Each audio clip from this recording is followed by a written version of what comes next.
You've got to get up pretty early in the morning to speak to America's hardworking farmers and food producers. We should know. FLM Harvest is a strategic, full-service creative consultancy proud to reach more farmers, farmer boards, and food and commodity associations than any agency in the country. And we understand omni-channel as well as we understand the journey from field to fork. Most importantly, we connect clients to the audiences that matter to them. Visiting today with Congressman Dusty Johnson. He is the at-large representative for South Dakota. Congressman, thanks for joining me today.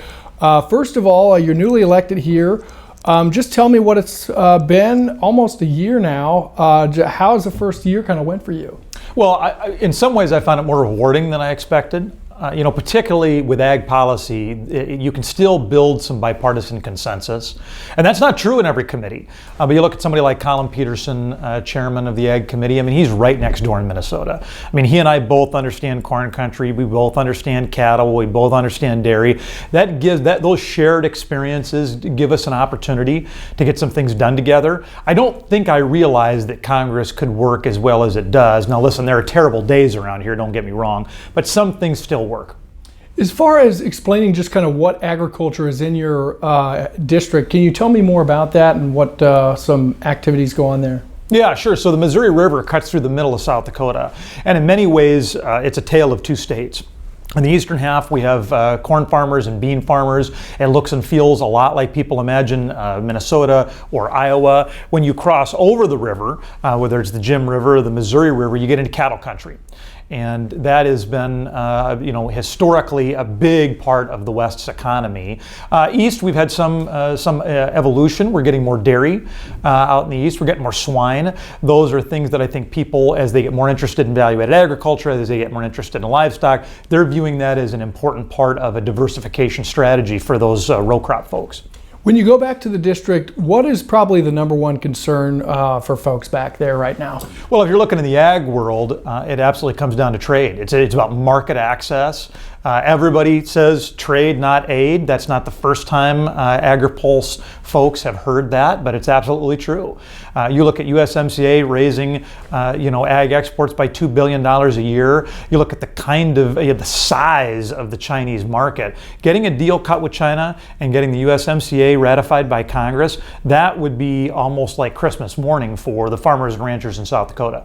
Are you confident in this partial deal with China as far as what's in the agreement? What's your thoughts on that?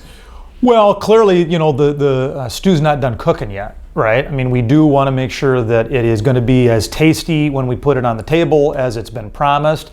I think early tones sound promising, but we want to be vigilant. We want to make sure that we continue to keep pressure on the administration, on the Chinese, to get this thing done properly. You are on the Committee on Education and Labor, but also the House Agriculture Committee and a subcommittee ranking member.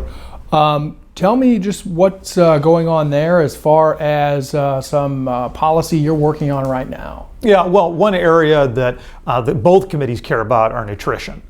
And I spend a lot of time on nutrition. And so when you talk about things like food stamps and SNAP, that is a big part of the Farm Bill. It's a big part of the USDA budget. It's a big part of the social safety net that we have in this country. I mean, you start talking about 60 or 70 million Americans accessing food stamps. That's a big deal. And there are other programs that the eligibility for those programs is pretty closely linked with the eligibility for things like SNAP. And so it is something that I care a lot about. I mean, growing up, my family was working class at best. There were certainly times that we needed access to those kind of nutrition programs. We want to make sure that those programs exist, that they're strong, that they do a good job of featuring American-grown protein, fruits, vegetables, and that we're targeting the resources in those programs to the folks who need them the most. Talk to me about what it was like growing up and then just kind of your business background before getting to Congress and how that's kind of helped you determine either policy here in DC and moving forward? Well, I'm really a rural development, a rural infrastructure guy. That's been the one theme of commonality throughout my experiences in the private and in the public sector. Before getting elected to Congress, I was in rural broadband. We were an engineering and consulting firm. We had a couple hundred employees in little old Mitchell, South Dakota, and we did business in 40 states. We were out designing and building 8,000 miles of fiber optic network a year. We were connecting rural families, businesses, communities, and seeing the kind of impact that can have, not just on agriculture, but certainly on agriculture. And then prior to that, I was, among other things, was a state regulator for utilities, both electricity and telecommunications. Those have a big impact on how our rural areas develop.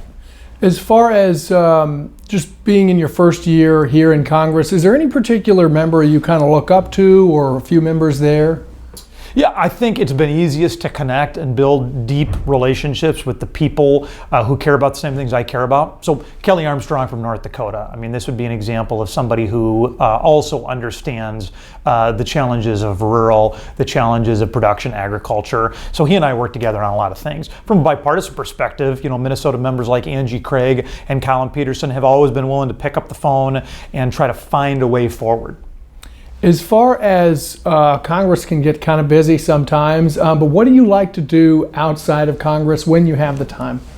Well, I've got 3 sons and a wife, and frankly, spending time with them is my top non-work priority. So whether it's camping or hunting or hiking, we do a lot of hiking, a lot of biking. Those are things we like to do because we're doing them together. But other than that, when I'm in DC, I don't have a lot of hobbies. I don't go do the reception circuit. It seems weird, but I'm frankly happiest sitting down and reviewing briefing memos on the next Ag Committee hearing we're going to have. You talk about briefings and reviewing those. What are your policy goals just moving forward here as a member of Congress? I think I have 3 or 4 key goals, and they all have to do with rural America and related to production agriculture. Number one, I think we have made a lot of progress in the last 15 years of right-sizing and focusing our farm programs so that we're trying to incent the right kind of behavior, and that we're giving producers the tools they need to try to feed the world and frankly make a living in what is a really important cultural part of this country. We can't give up on things like crop insurance. They're really important.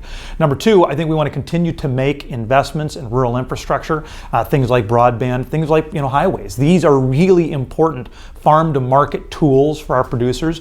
Third thing, come back to the nutrition programs. We need to have programs to help the neediest among us. And then the fourth thing, the final thing, is I think we want a Congress that works. We want a Congress that continues to talk to one another, that can find common ground in these areas. I'm wired to try to find that common ground, and frankly, I'm good at it. Congressman, thanks for your time today. Absolutely, thank you.